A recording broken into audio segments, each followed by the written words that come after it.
All right, we continue then analysis on the U.S. election results. We're joined now by the director of the Center for Africa China Studies at the University of Johannesburg, Dr. David Monyae, as well as international relations consultant, Dr. Charles Sinkala. Tell us a bit more. Others are saying too close to call or too early to call. We do know that Midwest states, you're talking Pennsylvania, you're talking Wisconsin, you're talking Nevada. Those are the areas that we're looking at as the swing states that will decide what is actually going to come out. Did we expect that this was actually going to happen, this late outcome? I wouldn't say delay, but of course we've got COVID that is in place right now, and the fact that there's a lot of mail-in ballots that had to be counted. Yeah, yes, definitely. I mean, this is not a simple battle. You know, if you look at the history of elections in the United States of America, it has been a different type of scenario as it is now.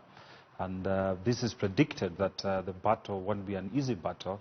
You know, Americans also, they are trying to, by all means, to, they are not going to kick out Donald Trump easily, and as well as Joe Biden is not going to go down easily without a fight. So that's the results we can see. They are quite matching. But there are states which will decide who will be the next president of America. Dr. Monyae, what do you make of Pennsylvania and what is going to come out of there? I mean, Democrats coming out strongly. In fact, I hear one of the members saying, well, Biden will win by 100,000. But many are saying it's pretty much a Trump territory there. It remains Trump's territory, but there's going to be a lot of changes quite soon in the long run if all legitimate ballot boxes are counted. Chances are quite high that Joe Biden will win. Chances are also very high that there might be legal issues coming out. Yeah. This speaks largely on the confusing nature of the U.S. elections. As exciting as it appears to outsiders, yeah, it's quite complex. All 50 countries, they have a differentiated way of managing elections. Yeah. And quite confusing. And let's talk about that. I mean, the idea is that the mail-in ballots are largely going to be for the Democrats, right? Now, we know that the U.S. Postal Service now did not follow the court order. There are 300,000 votes that are not accounted for. The judge says you must do the sweep. The postmaster didn't do the sweep. Basically, he says we were too busy with other things. So as if, you know, elections are not that important, but we do the sweep. How is that going to affect those numbers for Joe Biden? I think what it will do is that it will, firstly, to delay the announcement of election for that particular state. And far beyond that, I think for Trump, he might use different ways of going straight to the Supreme Court. I mean, as you're aware, he has advantage in Supreme Court. But I don't think the Supreme Court on itself, even though it's 6-3 in favor of Republicans, might throw out the case, I mean, out of hand. I mean, chances are very high that he might not even win if he goes legal. But while we're worried about Pennsylvania, we might not need that for victory for Biden to be declared. If you look at what's happening in Michigan and other states, still in favor of Biden without Pennsylvania. Of course, when we take and talk about an election, especially this part of an election where votes are being counted, it's quite a delicate time.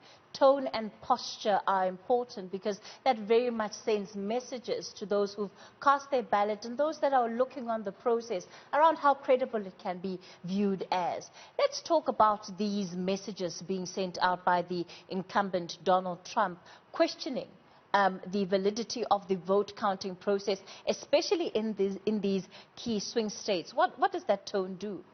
Yeah, you see, the elections are never going to be peaceful elections on the continent or in the world. You know, of course, there's always political parties taking advantage because at the end of the day, the one has to win the election. So Donald Trump's tweet is intimidating rhetoric of election engineering, you know, to be able to convince the public that he's the one leading, and should the votes be stolen, you know, he's got that capacity of going to the Supreme Court, which he has won already. And that's a clear fact. I mean, even as well as Biden as well, he's got his own responsibility as well as a constitutional right to as well take the matter as far as he can do it. And I'm sure and whoever was going to lose, would take up that legal battle. And I think the Supreme Court have been prepared for such an event. And talking about the mayors... I'm going to interject there, Dr. Charles. Is it not giving him an easy way out, simply confining it to election rhetoric? Because he's not saying we're still going to win, or making almost broad statements that can be generalized but that are very much speaking about how confident he's feeling about his campaign. He, as the current president of America, is questioning the vote counting process and the credibility of that process. I would imagine that those words carry much more weight than him just being a politician who's posturing and getting ready to maybe win the election. Yes, Donald Trump is not a politician, I must clear that. Donald Trump is a manager. He came from his business empire. Joe Biden has been a politician for over 50 years. So whatever tactics he's doing is through the political system.